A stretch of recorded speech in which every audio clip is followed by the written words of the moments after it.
Well, I'm still trying to figure out exactly when is a good time to drop these for you guys. I'm getting varied results depending on content and who's here. And the content part, that's on me. I'm still working out what you guys like seeing and what I like sharing. But for the most part, these are supposed to be here sometime between like 3 and 5, depending on what's going on. So I do apologize if this comes out late. As per usual, this is the Star Trek Void, where I try to fill in the gaps between new episodes with some news, some information, and hopefully a little bit of entertainment. And we have quite a few birthdays this week and a couple of passings. So I'm going to start with those happy birthdays because let's start on a cheery note, right? Movie is getting us started in style here. Happy birthday to Robert Pine, father of Chris, who played Ambassador Lyria on the Star Trek Voyager episode The Shoot, and Captain Taven in Enterprise Fusion. And Chips. Let's not forget Chips. I remember Chips. Okay. And we've got a picture of father and son here on the left, and his his other parts here on the right. Very happy birthday, Robert Pine, and thanks for giving us Chris. He did a pretty good job as Kirk, I thought. A very important and distinguished birthday here. Trek News shares a happy birthday to Patrick Stewart. Join us in wishing a very happy birthday to the one and only Patrick Stewart. We're hashtagging Star Trek TNG, Star Trek Picard, Patrick Stewart, and Jean-Luc Picard. So, Patrick Stewart, awesome guy. Is there anything I could possibly say that you are not thinking yourself? He's a fantastic person, a wonderful actor, played one of the best captains in all of Star Trek. Adore him. Really enjoyed the spin-off series Picard. Good stuff. Thanks so much, Patrick. And we are going to move on to our remembrances now. We did have a passing as well, but we're going to remember first Peter Diria. On his birthday, remember Peter Diria, who played Lieutenant Jose Tyler, an inspiration for Star Trek Strange New Worlds' Erica Ortegas, in the Star Trek TOS pilot, The Cage, which was later incorporated into a 2-part episode, The Menagerie. And again, I don't think any of us don't know that, but yeah, we saw him for an episode. And if he was the inspiration for Erica Ortegas, I'm quite happy because I really do enjoy her character. It's taken quite a leap to go from this fella to her, but it's a leap worth taking. Very much appreciate that Peter is a part of our history and a part of inspiration for our future. Or maybe I should say our current, but really it is part of the future because we don't have all our Strange New World episodes yet. And one more remembrance, this one, last one, TrekMovie.com, on her birthday, remembering Camille Saviola, who played Kai Opaka in 4 episodes of Star Trek Deep Space Nine. In the 1970s, she was the lead singer of a rock band called the Margot Lewis Explosion. I did not know that. Fantastic bit of trivia there. Hashtagging Star Trek. And I think, like Major Kira, she was an amazing character on Deep Space Nine. I adored her and the way she played into the diplomatic version of religion to try and work with those around her. And such an incredible example of faith, of kindness. And so, Camille, you will be remembered always for this incredible part you played, and we will miss you very much. And as for a recent passing, I know it was only a small role, but Sicking really stood out as the cocky Captain Styles. Sleep well, sir. May you finally reach transwarp drive. So yes, we did lose James B. Sicking. He passed on, I believe it was just yesterday, or it might have been the day before. No, it's yesterday. And of course, he a very small role, but a part of our history. I like that they include here, if you are not sure, we got Hill Street Blues he was a part of. Doogie Howser, MD, he played his dad. I really enjoyed him.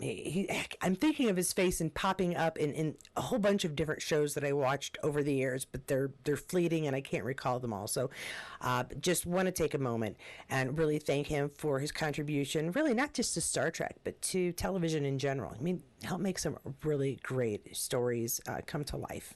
All right, now we've gotten to that portion of the video where I like to look back at some of our behind the scenes posts and take a look at some of the things that our stars have been sharing.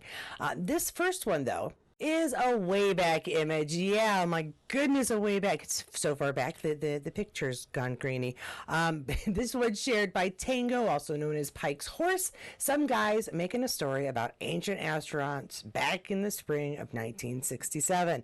And so we do have, I believe, Chekhov, we've got Scotty, we've got Bones, we've got Kirk, also known as James, Walter, DeForest, and Bill. And then in the back, we have a god, a Greek god who has come to torment them, or actually they went to his place and got tormented. It's a whole thing. It's Apollo? I want to say it's Apollo. I think it's Apollo. Let me know below. Am I wrong? Is it Apollo? My memory's leaving. Or, yeah, I had a whole allergy attack medication thing, which is why I look a little weird today, but that's okay. We'll pretend my brain is still working and move on to the next one. And as for our stars and what they are up to, well, I'm going to start you off with a Todd Stashwick nod here because, one, he's still trying to raise funds for Progcore Fantasy, which can be found at progcorefantasy.com. Spelled exactly the way you think. And he's still doing his live coffee chats every Saturday morning when he possibly can at 8:30 a.m. in the time zone of wherever he happens to be. So 8:30 a.m. California when he's in California, 8:30 a.m. in Germany when he's in Germany. A little bit of time zone fun, but you can always catch it later on Instagram on his reels. Yeah. So you should definitely check it out if you have any interest whatsoever in dark fantasy, in Dungeons and Dragons, in 12 Monkeys, in Star Trek Legacy, because he does answer questions and it's really fun to talk to. Really nice to listen to, and really likes to share his passions and his mugs. Speaking of stars and their passions, here is another way look back. This one is shared by Roddenberry Official and apparently two others. 41 years ago today, and this is 2 days old. And 2 days. The first episode of Reading Rainbow with Levar Burton aired. This show would go on to run for 23 years and 21 seasons for a total of 155 episodes and received over 250 awards. Thank you, Levar. And I've said this before. Levar Burton and Reading Rainbow were a huge part of our household because my sister, the dyslexic Trekkie, gets her name for a specific reason. She is dyslexic and severely so. Reading was a difficult issue for her growing up, but she loved stories. She loved to tell stories. She loved to hear stories, and she loved to read stories. That is very difficult when, the letters won't pay attention and stand still and do as they're supposed to.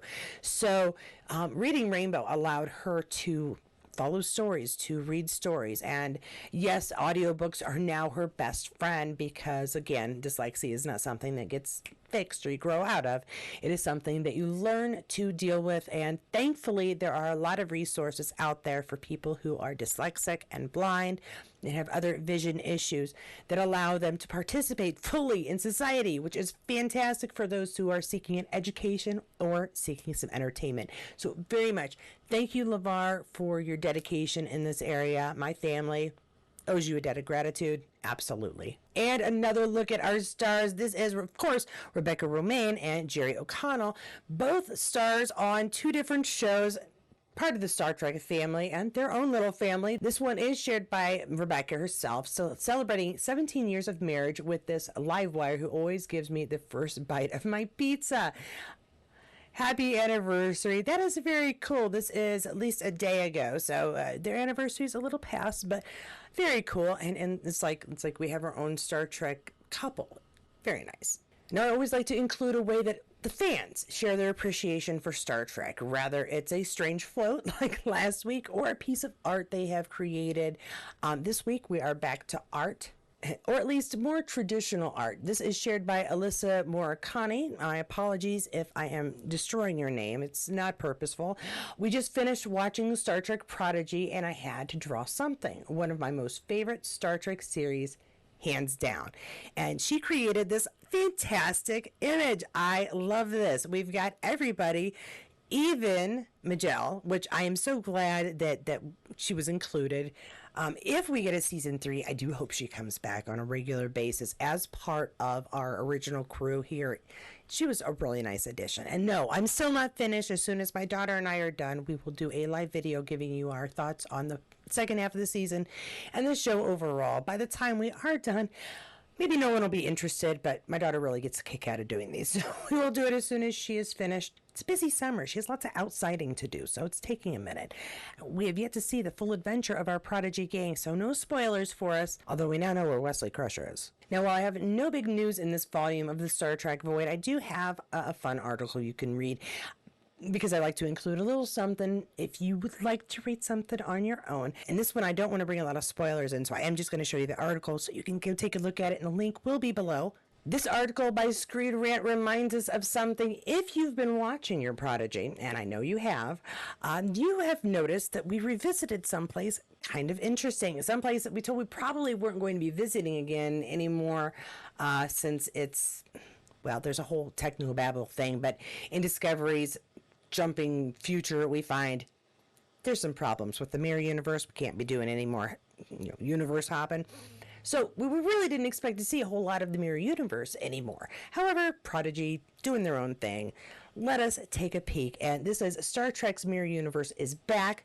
What happened after Deep Space Nine is explained. Check out this article. Check out Prodigy.